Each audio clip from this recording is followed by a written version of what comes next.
Hi guys, James at RampantLionReviews again for you today with another beer review. For this one we are going to stick to Sweden and we're going to return to a brewery who have featured on the channel a good number of times before, and I've had some very good beers from them over the last few years. So we're going to head up towards Gothenburg once again, Göteborg as you would say in Swedish, the Swedish craft beer capital up there on the west coast. Got to get that Gothenburg catchphrase in when we're reviewing Gothenburg beers because channel tradition and all that jazz. But for this review we are going to head a little bit out to the east of the city to Landvetter, which is of course home to the wonderful Bryggeri. So we're going to have a look at another member of their Bite series recently, and this one is the second of a pair of these beers that they released actually. So for this one we will have a little look at a beer called the South. This one comes in at 6.5% ABV, is part of their Bite series of West Coast IPAs, and this one was released in January of 2021 as part of the Lokala Småskaligt assortment through Systembolaget, and it was released along with the North, which I reviewed for you a few videos back, and I enjoyed that beer. I have to say I really enjoyed that one. So these two beers that we're reviewing this month are my second experience, I guess we could say, with West Coast IPAs from Bryggeri. The first ones I reviewed were back in maybe October, I want to say, and they were called the Woods and the Tropics, and you know, they were both they were both quite interesting actually, but not quite as well refined I think as some of the other beers that I'd had from Bryggeri in the past. But I enjoyed the North, so I do have quite high hopes for this one. So fingers crossed this is a good beer. I hope that you guys enjoy my take on it, so let's see how we get on with this one then. So as always with my reviews, I'll tell you a little bit about the brewery before we taste the beer. If you want to get straight to the tasting, just fast forward. All the usual links are in the video description below. That's the brewery website, the link to my other reviews that I've done from Bryggeri before, and you will no doubt see more added to that list in the fairly near future. There's all the usual social media down there. If you want to see more reviews, do please consider subscribing to the channel. The whole channel of course has a geography based tagging system, so you can go into the homepage and search for beer based on country, city, state, county, province, prefecture, whatever it is you're interested in.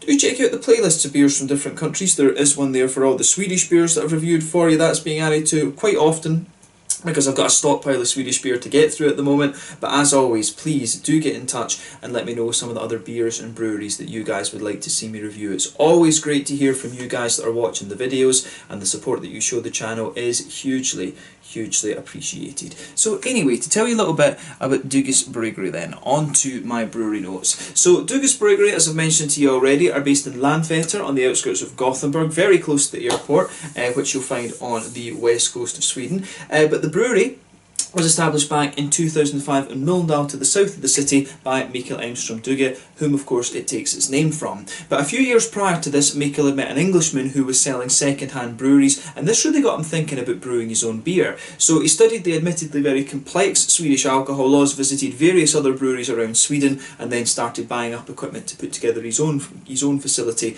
and this culminated with the opening of the first brewery in Mölndal back in 2005. Over the following years they continued to build up the infrastructure and the capacity of this facility, but by 2009 they'd really just outgrown this original premises, and so they moved over to Landvetter in 2010. But the older brewery had a capacity at maximum of 1,500 hectolitres of beer per year, 150,000 litres, but the new brewery started off with a capacity of 8,000 hectolitres or 800,000 litres, and this has been more than doubled in recent years. This brewery in the early days were very well known for their kind of fruity sour beers and for their kind of imperial stouts and stuff like this. The Egypt, of course, is a little bit of a kind of cult classic beer when it comes to these guys. The Tropic Thunder on the sour side of things. Those are two classic Swedish craft beers I would definitely recommend you try if you haven't already. But in more recent times they've been focusing on producing a lot of IPAs and things like that. So they've got their Crush, Fresh and now the Bite series IPAs. The Crush and the Fresh are different New England IPAs. One of them is lower alcohol, the other ones are double IPAs. Then they've got the Bite series as well, the 6.5%ers, and now they also have the Future series as well, which is all the different barrel aged stuff that they do. The coffee stouts I think were always very strong offerings from Bryggeri as well. So yeah, this is a brewery who are very solid all round. They're not scared to try different styles. So basically if you pick a style of beer that you enjoy from Bryggeri, you are in for a little bit of a treat. I think these guys do some really nice stuff. The other thing to note about this brewery would be the fact that they're one of the co-owners of the two Brewers Beer Bars in Gothenburg. I know that they own these along with the guys from All In Brewing, and I think I'm not certain whether they are co-owners or whatever, but Electric Nurse Brewery is run by Mikael's daughter Ida and her husband John, and I'm not sure whether they're co-owners of the Brewers Beer Bars as well, but Electric Nurse also have some very good beers, and I'd recommend that you have a go at some of their stuff as well. But yeah, that's all I can really tell you about Douglas Brewery for the moment. Hopefully we can try some... I'd love to try a Scotch ale from these guys. That's a style that I've never managed to get a hold of from them, and I need to try a few more kind of German beers from Douglas as well. That's the next thing we need to look at. But they're always releasing new IPAs and stuff like that, and different barley wines and things. So yeah, they are quite an interesting brewery, I have to say. But yeah, that's all I can really tell you about Douglas Brewery for the moment. If you want to learn more about these guys, you can check out the brewery website, you can follow them on Facebook and Instagram to keep up to date with all the latest goings on, and you can check out the Rate Beer, Untappd and Beer Advocate pages to learn more about all the different beers that these guys have done. I would say that I think the number of beers listed under Douglas' name in on Untappd, I think that is inaccurate. I think they have released a lot more than that, because it says they've only released about 70 beers or something, and Douglas has been around for 15 years, so I find that number, pardon me, pretty hard to believe actually.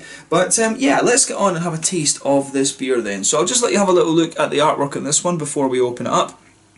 As you can see, very, very similar to what we had with the North, except the North was blue and red, and you know, this is a very similar artwork to what we always get from Douglas. So there you can see Bite Series IPA, Douglas Brewery, plain bottle cap on this one. I do, as I keep saying, I wish they would get black bottle caps and just put Douglas on them. I think that would be a really nice touch.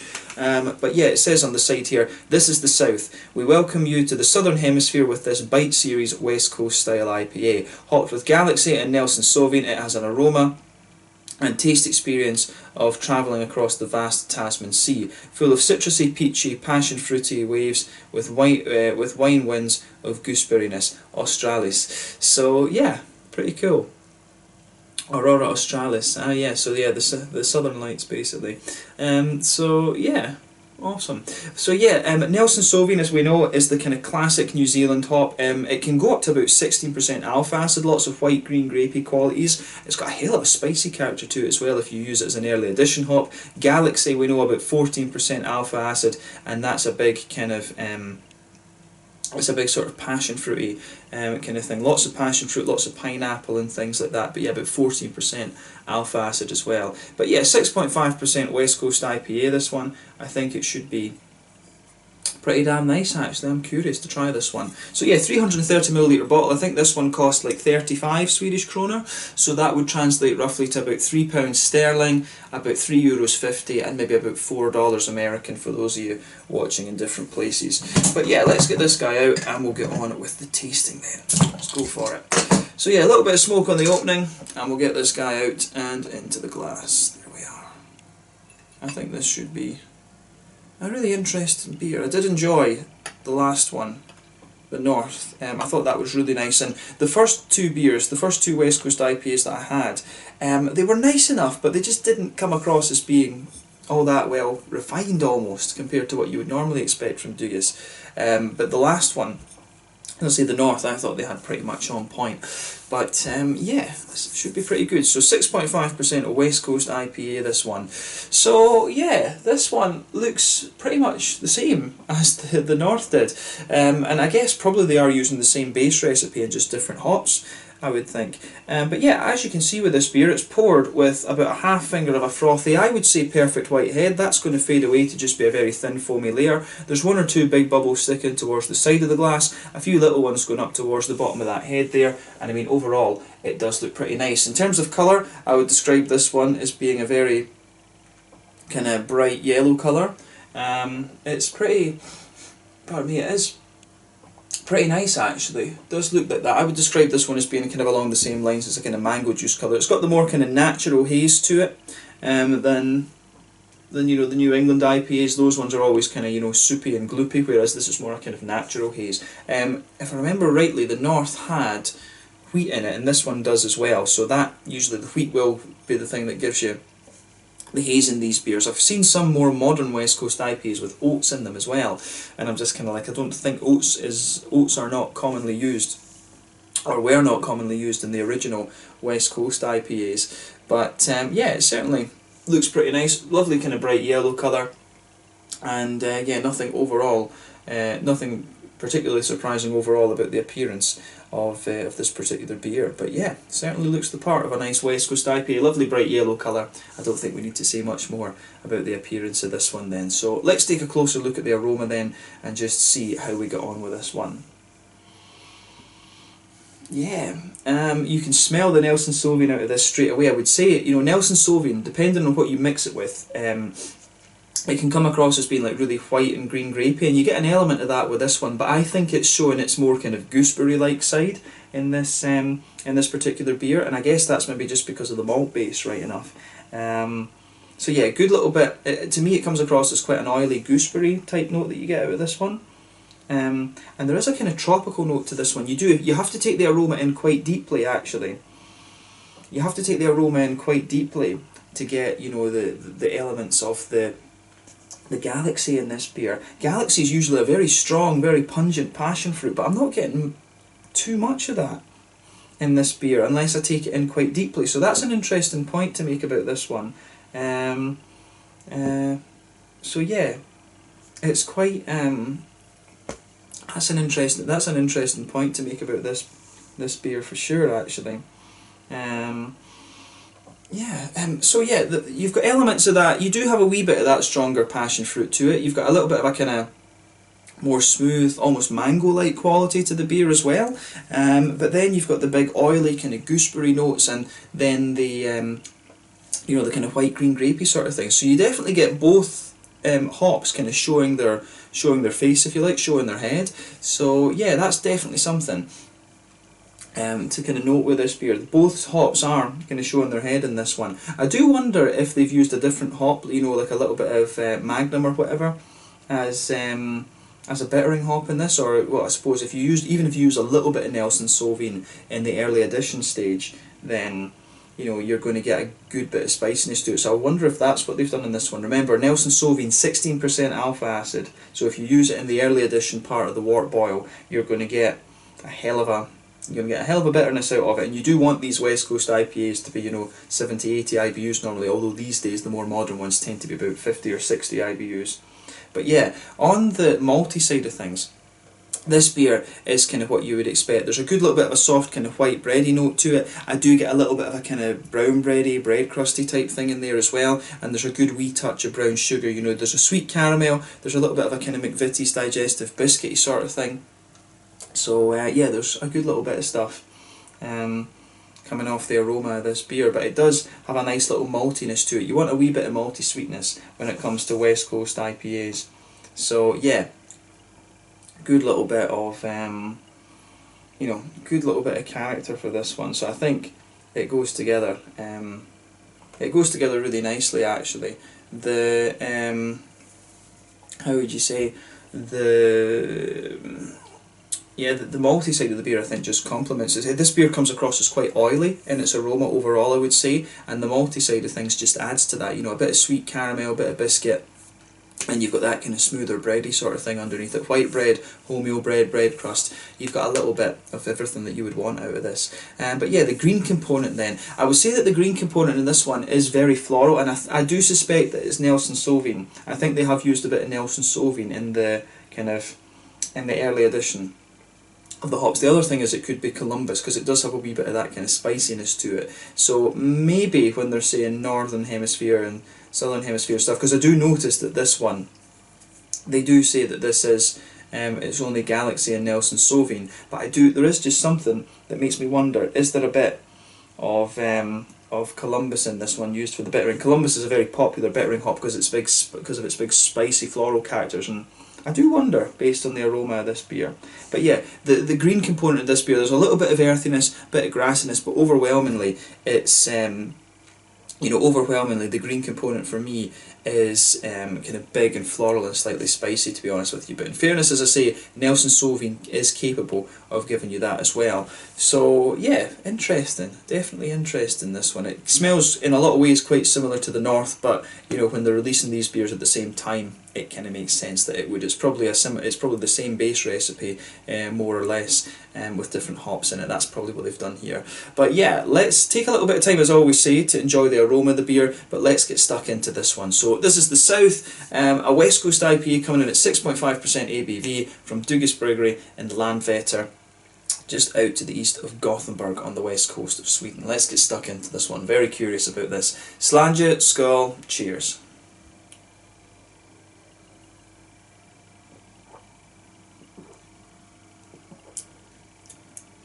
Yeah, that is pretty solid. I mean, it is pretty much the same as the North was, just different hops.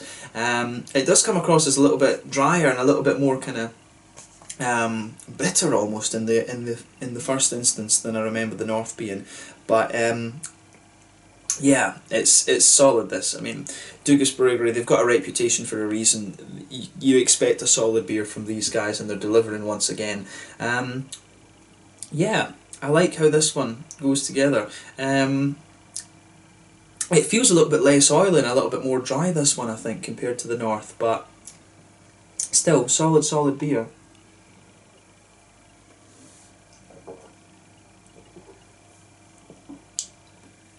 And yeah, I was wondering as well before I tasted this one, had I had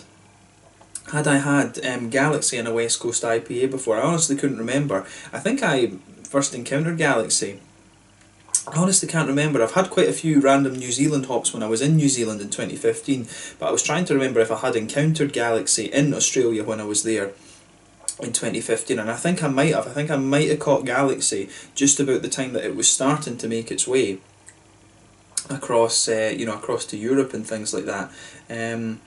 But Galaxy, I know, is quite popular in the States. It's a bit more popular in the States than it is in Europe, actually, although hops kind of go in peaks and troughs. Like, for a long time you won't see a hop and then suddenly it makes a comeback. You know, Simcoe and Amarillo have been key examples in recent years.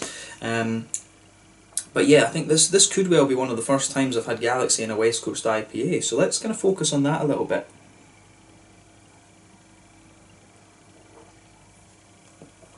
So yeah, let's just break down the flavour of this beer and see how we go. So straight away with this one, you can feel that nice kind of soft white bready quality just blanketing the middle of the palate. So yeah, you get a nice, that white bready quality just blankets the middle of your palate. I would say it comes across as quite a smooth white bready note in that middle third of your tongue, but as you go further back to that border region between middle third and back third of your palate, you'll get a little bit more of a kind of bread crusty type quality coming out of it. So yeah, I like how that goes together.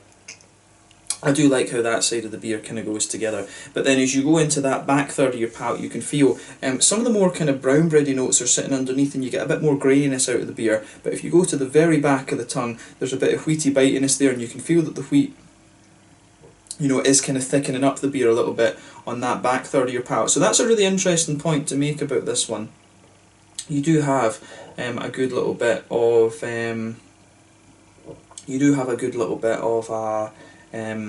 just bitiness on that back third of your tongue. But yeah, it thickens up and it feels quite smooth, so as you move further forward on that back third of your tongue, you'll suddenly get to the border region, the thickness drops away a little bit, and then you're into the middle third of your palate once again. But if you go to the very centre of your tongue, you'll get a little bit of that kind of boozy, kind of caramelly note out of this beer, which is quite interesting. So yeah, definitely a little bit of that kind of boozy, alcohol-y, caramelly note coming in.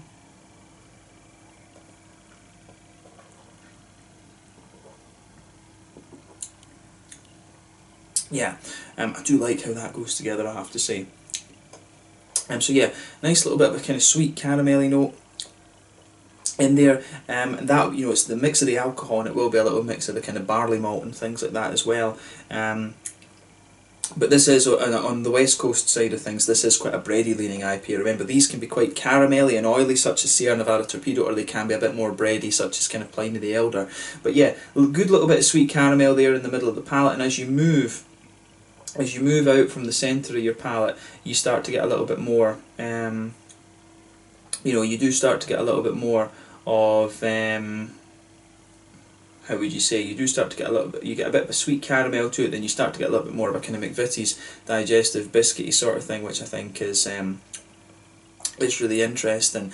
So yeah, it's a pretty straight shooting malt base that you have in this one. So it is similar to the North, and it is kind of what you would expect of the style. So you know, it's a beer. As I said, in the North, I'm always kind of torn with the West Coast IPAs because it is a style that's been around a bit longer. So you, at this point in time, you maybe expect authenticity from them. You expect them to be close to what the West Coast IPAs were back in 2011, 2012, 13, whatever.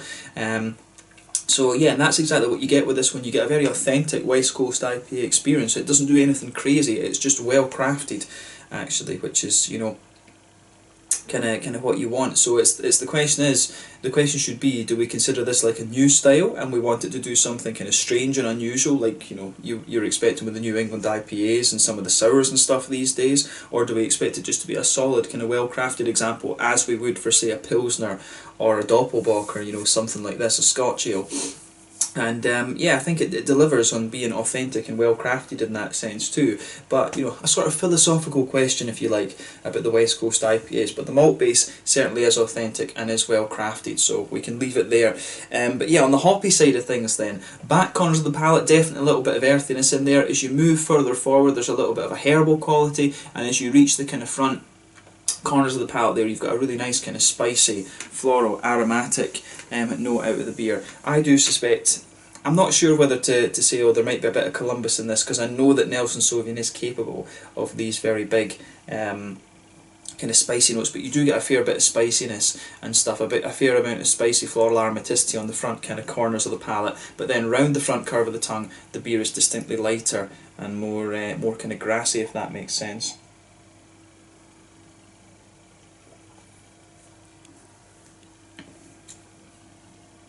So yeah, the green component of this one I think is quite nice. It is well balanced actually, and it helps kind of accentuate the fruits a little bit. But yeah, it's a solid beer, I would say.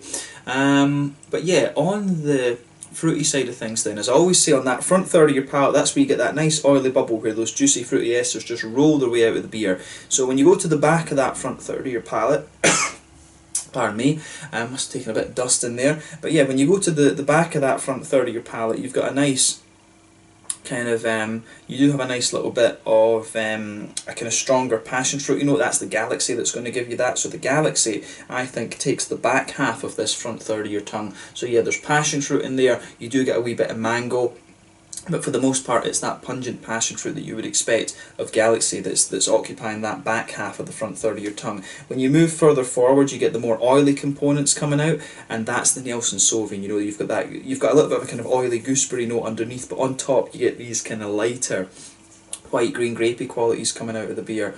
So yeah, I really like how that whole side of the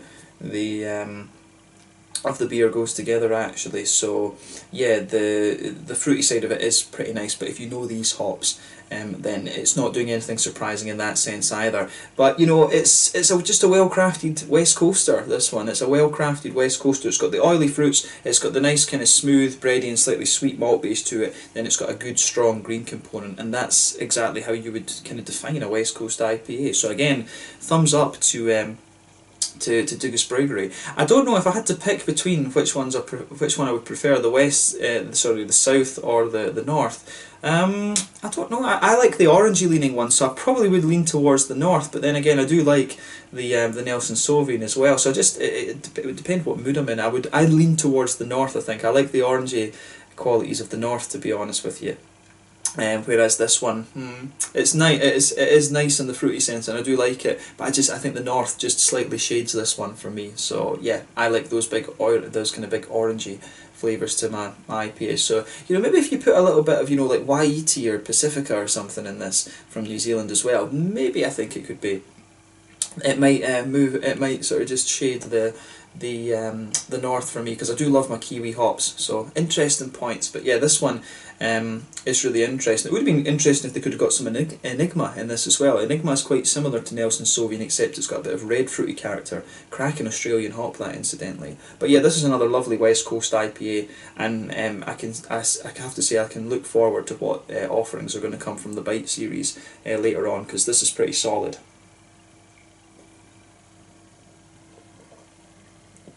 But yeah, Thumbs up to Dugas Brewery once again.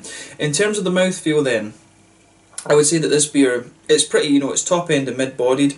The carbonation is very smooth in this one. It's got quite an oily mouthfeel, which to be honest is what you would want from a West Coast IPA, at least in my opinion. In terms of hoppy bitterness, I think this beer is about 60 IBUs, and remember, as I always say, this is the weakest point of my beer reviewing, is telling the IBUs, because I've said that some beers are quite low in IBU, but then they've been quite high. Remember, I'm not drinking this beer at its absolute prime freshness, if you like, so perhaps some of the bitterness will have dropped away, but I think about 60 IBUs for this beer. The malty side of things, like I say, quite smooth, little touch of sweetness to it, then you've got some nice kind of oily, fruity character coming out of the beer. So overall, I think this is a really just very solid West Coast IPA. I've enjoyed reviewing it for you, and it's I think it is pretty damn solid actually. It's got a nice big oily kind of note there. I've just noticed on the bottom there it says gooseberryness. So yeah, it's interesting. Just kind of that.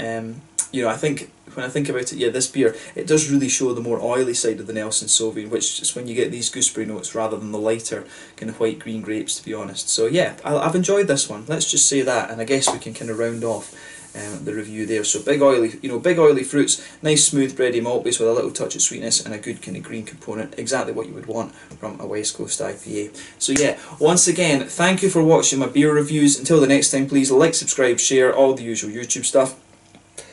Pardon me. Let me know your own thoughts on this beer in the comment section below. Let me know what your favourite beers are from Dugas Brewery. We will no doubt return to these guys a little bit later in the month when I get my February order, but I hope you've enjoyed this one, and I'll catch you guys in the next review. This was the South, a West Coast IPA coming in at 6.5% ABV from Dugas Brewery in Landvetter, just outside of Gothenburg on the west coast of Sweden. Thanks again for watching. Check out my social media, check out Dugas Brewery, and catch you guys on the next review. Slanja, skål, cheers.